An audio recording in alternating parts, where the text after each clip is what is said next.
Thank you for that applause. Hello, everyone. Welcome to Script Orlando. Thank you for coming out on Thursday at 6 o'clock for the second inaugural talk for Script Orlando. Hopefully, we can learn something together. I have a question for everyone in the audience. Can everyone hear me? Do I need to speak? Yes? I can. Okay, good. How about people in the back? Everyone can hear me? Okay. I have a question for everyone. In the time that we have, I don't want to give a speech, but rather I would like to have a conversation. Would you converse with me about body language? And hopefully we can learn something together? Yes? Yes. Okay, thank you. Thank you for coming out. Thank you for being such an enthusiastic audience. Let's get started. What is body language? And why do we care? Who can tell me what is body language? Or why would you like to? Why did you come here on Thursday at 6 o'clock? You pushed away the dinner, you pushed away your spouse, or maybe some other fun activities, and you come here to listen to me. What do you want to learn about body language? You said you will participate. Go ahead. Now he was looking at me. What is going on? Yes. How to align what you say verbally with what you say physically. How to find alignment Yes. between what you say and what you do physically. Okay. Are you talking about finding congruency? Yes. Make sure that you're congruent. This is an excellent point. And this is Scott, my friend, so thank you for bringing that question to me. If you've been around leaders, are you a leader yourself? Yes. You're in a leadership position. What is the number one thing that we expect, or what are some things we expect from our leaders normally, in order for us to follow them willingly? Honesty, Honesty, vision, consistency, okay, message. a message. Okay, you actually hit those top three. According to Posner and Kozes, who wrote Leadership Challenge, they did a longitudinal study over 5 decades, and they chose 25 attributes for people to follow in leaders. And number one came in honesty. Because if you don't have honesty in what you say and what you do, who's going to follow you? A better question is, are you going to follow yourself if you're not honest with yourself? Yes? No, you're not going to follow yourself.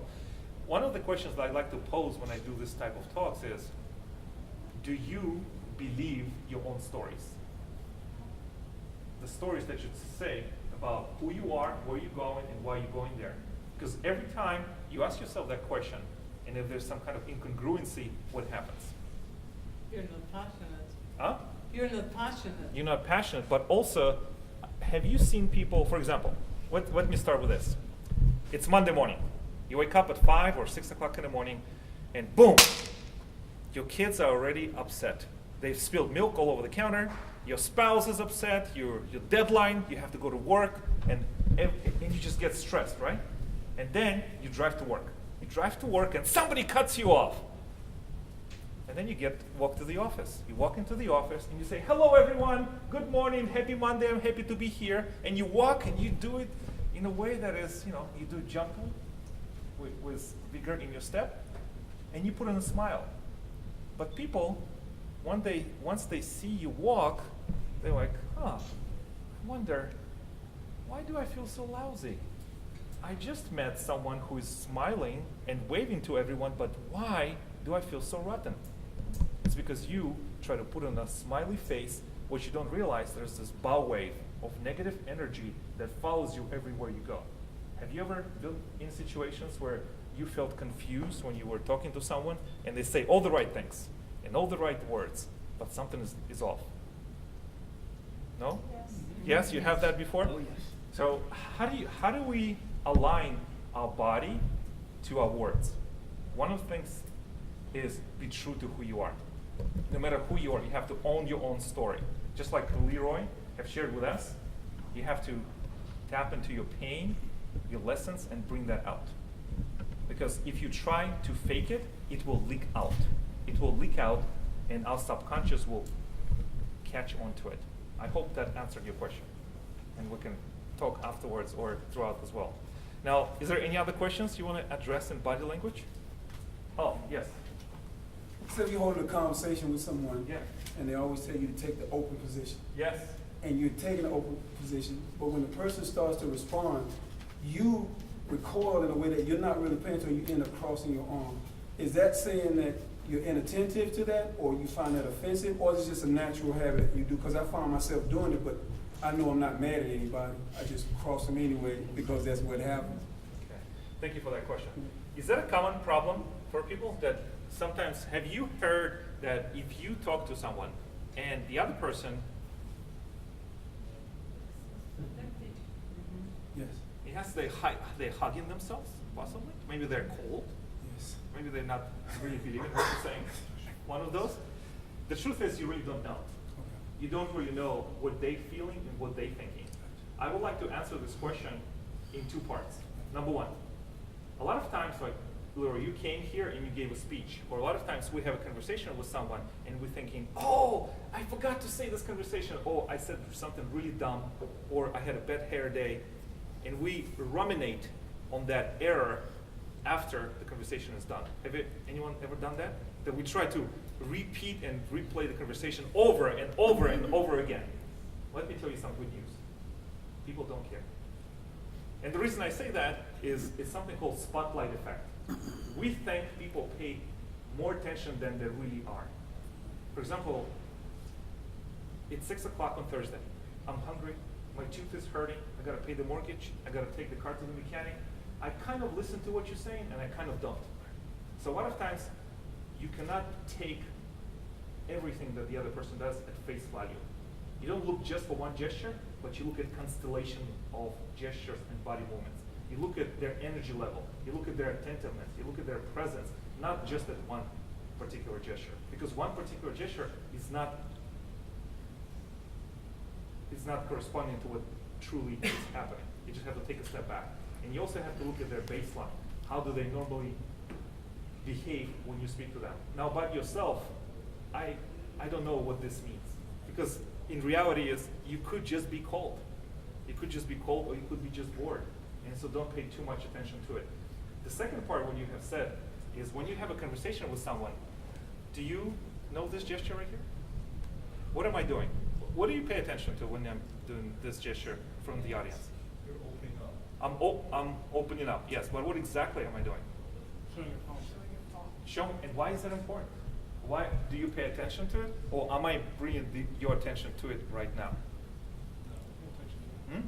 you're bringing attention now. Okay, but do you find yourself when you give a speech or when you go for a high stakes conversation or any situation, do you open yourself up and do you open up your palms? No? I do not. You do not, okay. But that's fine. Everyone has their own strategy. One of the things that I have seen is the art of body language and persuasion must be subtle. Because if you bring attention to it too much, the other person will think, huh, what is going on? Why is Mark running around the stage with his palms open to everyone? Well, I do it for this presentation. But this particular gesture or body movement, I call this the Jesus posture. Do you see it? I don't look like Jesus, but it is like a Jesus posture. When you have your torso and your body and your heart open and your palms open, you establish trust. You establish credibility, and hopefully you can establish rapport. What if I did like this? Just walking around the stage, looking down, kind of nervous. What would you think about me? Good attention. Lack of confidence. Lack of confidence. And inattentive. Inattentive, disengaged, don't want to be here. Do you ever find yourself that you're disengaged and inattentive and looking down when you should be looking up? Actually, let's do this experiment, because this is an interactive session. It's good that you're looking at me, but what about look at yourself? How do you sit in your chair? How do you occupy the space? Some of you are smiling, that's good. Okay, somebody are touching your face, so that's cool. You feel comfortable. You're trying to understand who is this Mark and why is he talking about body language? That's okay. Take an inventory. How do you sit? Are you slouching? Are you open? Are you engaged? Take a look at yourself.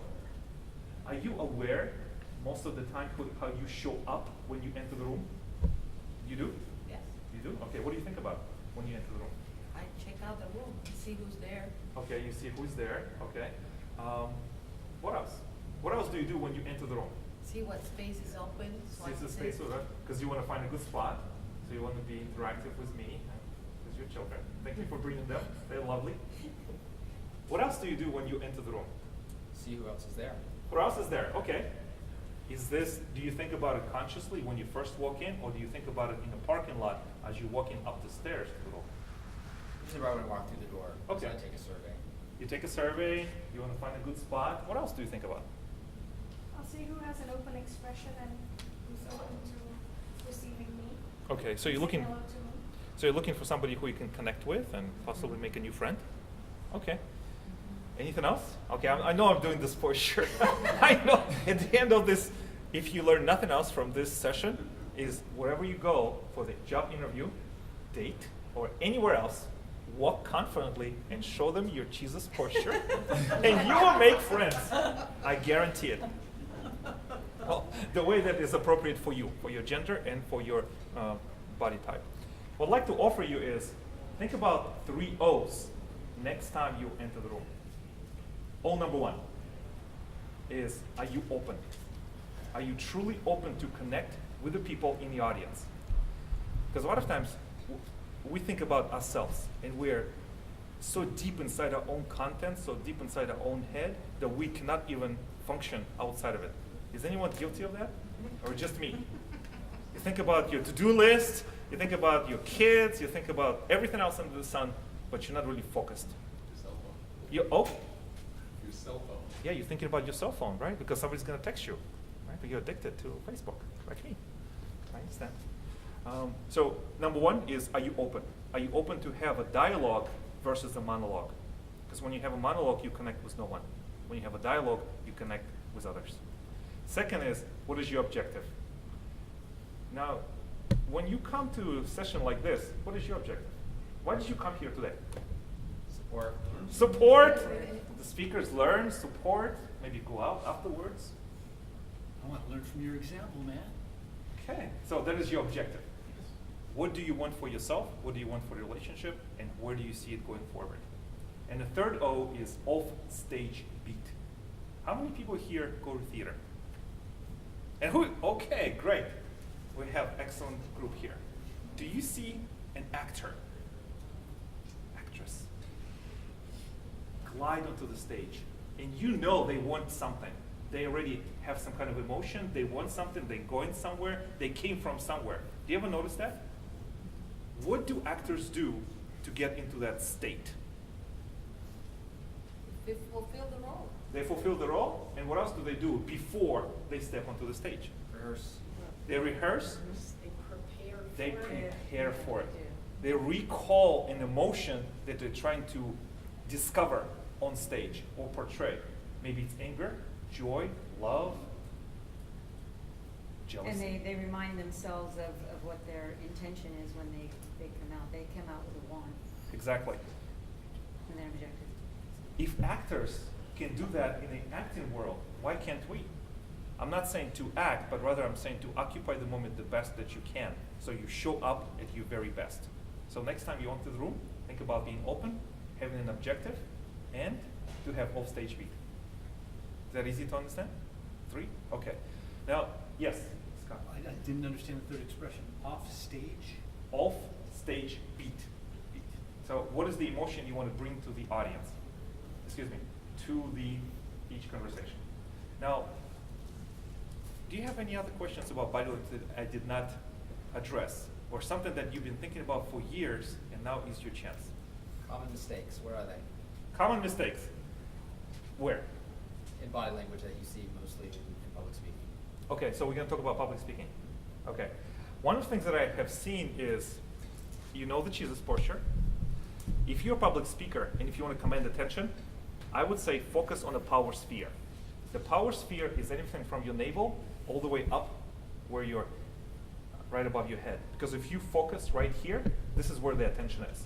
If you have your hands hidden right here, like a lot of men do that, what do you do with your hands when you're speaking from the public? Do you put them here? Do you put them here? Put them there? There? What do you do? Dance? I don't know. One of the things is let your story feel the gestures. Let me tell you an example. For example, you're watching your favorite sports team, right? And you love it. They're just about to score. And what happens? they made the biggest mistake in the season. What do? Quickly. Oh, and sometimes you take your hands and you cover your face, right? Do you think about it? Or have you done that? I covered it before. You covered it before. So what happened in the stands as you were embarrassed for your team? It just happened naturally, right? You didn't have to think about it. You didn't have to rehearse. It happens. A lot of times as speakers, we think, okay, I need to move over here, and then as my story progresses, I need to make 2 steps over here, and then afterwards, I need to move here so I can look at this person. It's robotic, it's not fluid, it's not conversational.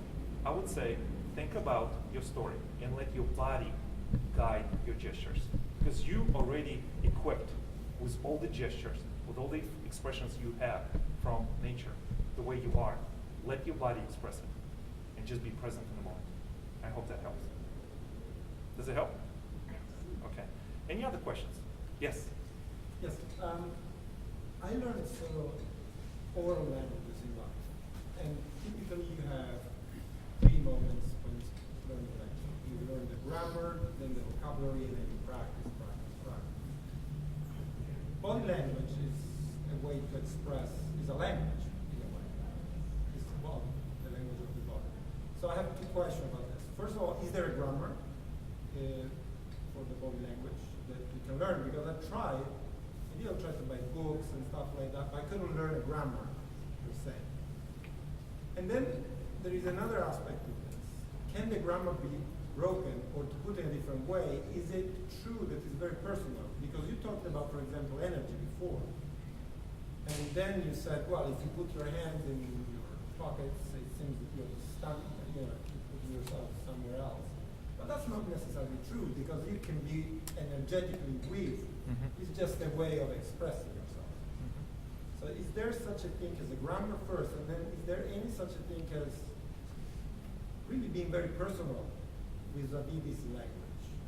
And how do you go about it? Because it can be, we are, 50 people here. How can I speak in 50 ways, different ways, or I can understand their language? Okay. Thank you for that question. Let me answer it just like you posed.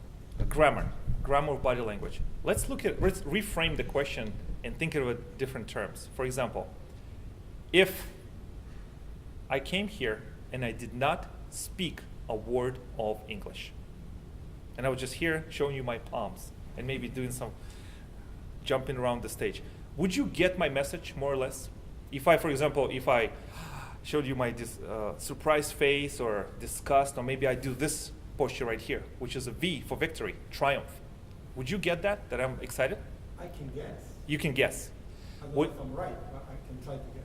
It's not a precise science. However, we know all over the world there are certain gestures that mean the same, they have the same symbols throughout the entire world. We know that. We know that from this gesture right here. In 2004, there was a study on Paralympics athletes. And people, when they rush, when they win an award, almost everyone did this gesture right here. Not only that, also people who were blind and who never saw another human being. It's instinctive. It's V for victory. I also want to tell you one more example. NSA, National Security Agency, conducted a study. They did 300 criminal cases where the outcomes were known, and they broke people in 4 different groups. They showed the first group, they let them hear the audio of the suspects and say, okay, can you determine whether the person is lying or not? Second is they showed them the video, just the video. Third, they could hear and see it.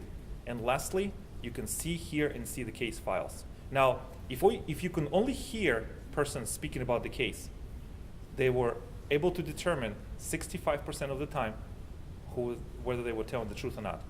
When they just removed the video and they just showed when they removed the audio and showed the video, you can guess 85% of the time.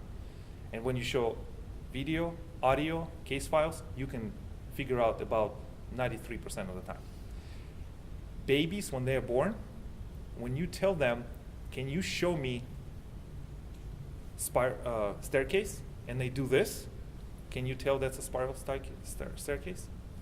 Most of the time, no? I don't know. Okay. What I would suggest, I can give you some additional material that social scientists have developed, and they can see the facial expressions, especially work of Paul Ekman, and you can see every facial expression known to man, and it has been categorized, and it's been studied by the security agencies to determine inconsistencies and look for potential threats. So there is congruency through almost every nation, through almost every person on earth. Now the second question was, what was the second question? It's whether then, I was talking about grammar. Yeah. And then how can you actually make it very personal? Yes. Because I gave you the example of the Okay, hands. all right. What I would say is, be you. Do not copy anyone else. Do not copy me. If Jesus' posture is your posture, go with it. But I would say, know who you are. And one of the best things you can do to make sure that you're effective in your message, video record yourself every time. Every time you just speak with a friend, or maybe you speak with a coach, or maybe you speak in front of the audience, and then have the courage and stamina to watch yourself on video. Because it's torture to watch yourself, to see it. Is it, I know I have to watch myself on video, but then you have to watch it again. And what you do, you look and you see for mannerisms, whether they move your message forward or they take you back. And this is one of the things you can do with work and practice. And I hope that answers your question. And we can talk afterwards. No, I just wanted afterwards. to ask you the other way. I mean, it's not about me, understanding me, but how can I understand others? Okay. That was the question, really. Well, look at their energy level. Look whether they're open to you, and look how attentive they are to you. And then ask them questions, because body never lies. You cannot fool the body. If you feel ambivalent or scared, it will show up through your body. What I would say is become a student of body language, and then give this presentation in a year or so, and I can come listen to you. I mean, that's what I would do, because that's the only way you can do it.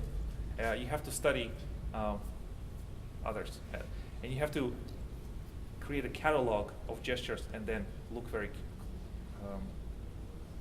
closely. But the best way I can tell you, ask your subconscious. Ask your subconscious, what is this person really saying? Because you cannot fool your subconscious. Your subconscious will target you and say, okay, there's something wrong. There's something not quite here. And then you pay attention to it, and then you investigate. Because it's not a precise science. Does that make sense? Sure. Does that help? Okay. Now, we're running out of time. I'd like to do one exercise. Leroy, you have tried to persuade the audience to stand up. Okay, I'm going to try to do that. Now, I would like to do one exercise, which you can do a power up for your future presentations and everything you do in life. This comes from Amy Cuddy, who is a social scientist from Harvard Business School. She's talking about power posing. How many people heard about power posing? Okay, a few. Have you done them? Mm-hmm. Yes? Do you mind doing them again now with me? Okay, let's everyone stand up. Okay, now, the power pose is something that you tell your body that, okay, pay attention, I'm serious, this is high stakes, the pressure is on, I gotta make sure I show up at your very best. Now, you can choose one of two power poses. One is victory, just like I showed you here, or if that's just too much for you or you don't feel like it, do the Wonder Woman. Do the Wonder Woman and hold that pose for a minute, okay? And think, you know what? Yeah, I got this. I'm gonna win. I'm gonna get that promotion. I'm gonna do no matter what. I'm gonna come in there, I'm gonna have confidence. What happens now, your testosterone goes up, your cortisol going down. And just for you prime yourself and your body, you tell your body you are a winner. Because your body changes your mind changes your behavior, and your behavior changes your outcomes. And you can show up and become better. This is the best thing you can do for yourself. Now, I see a lot of you smiling. Do you feel more confident? No? Or just me? Okay, yes, thank you so much. Thank you everyone for coming, and thank you for learning for body language. There's magic in learning about body language, and I hope you will find it. Thank you.